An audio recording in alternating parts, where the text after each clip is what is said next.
Hey everybody, Qroo here. In today's video, I'm going to be giving you a super useful phrase that you can pop into your Spanish toolbox, and it is dejarse plus infinitive, and it means to allow oneself to be whatever we plug in that infinitive. Now, I've chosen this one today because this topic came up over my private learning group, the Qroo Spanish Crew. If you're looking to boost your Spanish, whether you're a beginner up through advanced, you might want to check that out. I'll put a link to it in the description. Anyway, we were talking about this. This is a phrase that's very useful, but it doesn't mirror English. So you have to learn it as a set formula. Now, I'll tell you that this one is probably used most in the negative imperative, that's the command form, because you're giving someone advice. Like, don't allow yourself to be deceived. Don't allow yourself to be, convinced by others. Don't allow yourself to be manipulated, that sort of thing. So on your word list, you're going to have no te dejes plus infinitive is when you're giving advice. Don't allow yourself to be whatever we're plugging in there. Let's start with a very common verb that's used in this expression, and it is engañar, which means to deceive, to fool, and in certain contexts to cheat on someone. Definitely a useful verb. Now, when we plug it in, right, we get no te dejes engañar, which is literally saying don't allow yourself to deceive.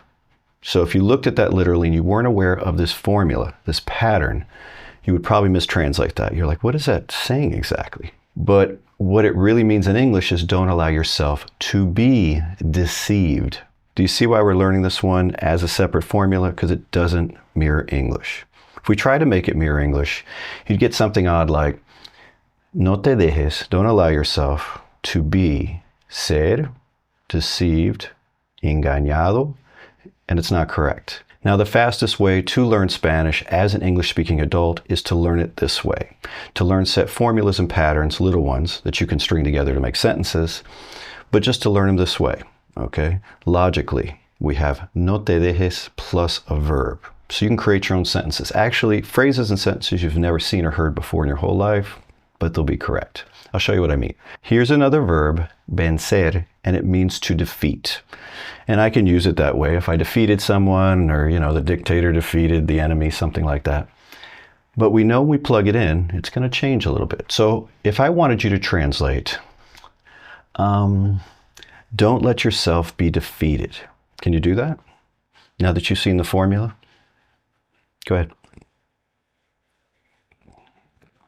Are you ready? No te dejes vencer. That's it. So you came up with it. You saw the formula. You used your logic and your knowledge of English, and you're creating Spanish phrases. Well, you put a period there and create a Spanish sentence, right? Now let's take this a little further. In English, we may tell someone, don't allow yourself to be deceived by someone. Well, Spanish is going to work that way, and the word we're going to be plugging in is por. So you can put that on your word list like that. You can have no te dejes plus infinitive, por, and then whoever, right? No te dejes engañar por nadie. Don't allow yourself to be deceived by anyone. Don't allow yourself to be defeated by fear. And fear is going to be el miedo. El miedo. So do you think you can translate that sentence on your own now that you've seen what fear is and defeat? Sure you can. Go ahead. I only have a little bit of coffee. I did not plan this thing well. You ready? No te dejes vencer por el miedo. That's it. Once you understand the patterns, you can create your own sentences, all right? Go ahead and try this one. Don't allow yourself to be manipulated. Now, some of you folks who are intermediate advanced, you're like, came out this fast, right? Maybe you're like, stop talking, Paul, I was trying. Sorry. Now, if you're a beginner and you didn't know manipulate, actually, I think you do. So, if you've taken my Spanish Master course, one of the first things I'll teach you is how to convert a ton of your vocabulary from English into Spanish. And one of the main ways to do that is through a cognate trick called the TION-CION cognate trick. Very quickly, this is how this works.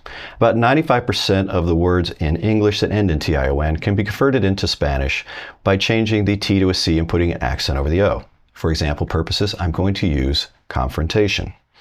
We change the T to a C, put an accent over the O, and we change the way we pronounce it. it becomes confrontación. Now, if the word we created, this is a noun. If the noun we created ends in acción, we can make it a verb. We drop acción and then put AR, confrontar. And that's the infinitive, the unconjugated form, and it means to confront. Let's take a look at the sentence we are translating here today, or at least attempting to. Don't allow yourself to be manipulated. To manipulate. Can you think of a TION noun related to that?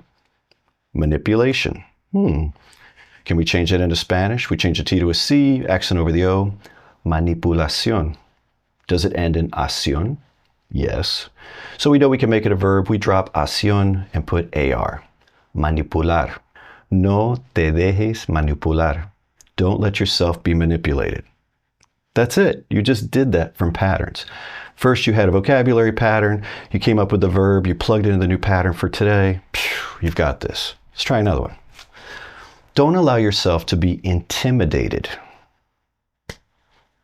If you need to pause it, go ahead and pause it because, the advanced folks are like, Paul, you're killing me here. Just get to it.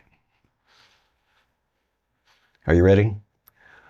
No te dejes intimidar.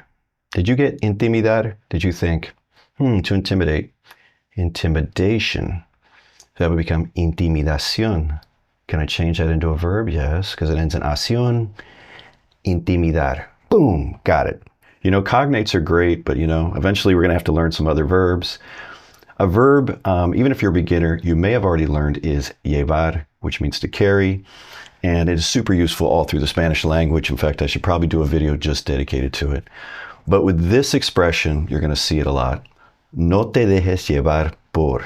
Literally, this means don't let yourself be carried away by.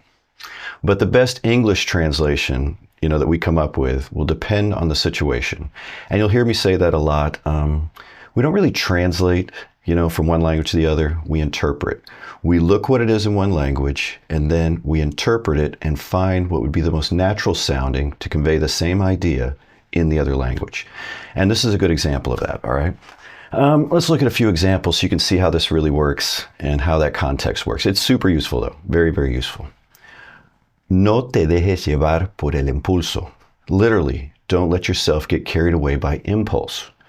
But naturally in English we might say, don't act on impulse. No te dejes llevar por la emoción del momento. Literally, don't let yourself be carried away by the emotion of the moment. But naturally you might say, don't get caught up in the moment, that kind of thing. No te dejes llevar por el miedo. Don't let yourself be carried away by fear. And you're like, that's kind of odd in English. Right. More naturally might be, don't let fear control you. So far, we've just been telling others what not to do, right? I mean, that's all we've been doing. But we don't have to use our construction that way all the time, although it is pretty useful.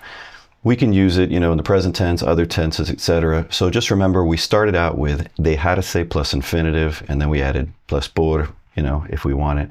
We can use it in regular statements. Let's go through some examples. A veces me dejo llevar por el impulso y compro cosas que no necesito. Sometimes I let myself get carried away by impulse, right? I act on impulse and I buy things I don't need.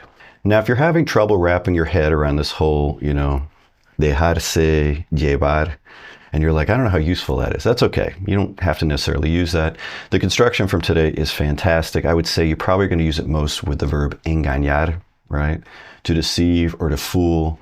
It's perfect. Like, no me dejo engañar por las apariencias. I don't let myself be fooled by appearances or deceived by appearances. Well, that is the end of the video, and I know because I'm out of coffee. So if you enjoyed it, just do me a favor and give it a thumbs up. I really appreciate it. And until next time, hasta luego.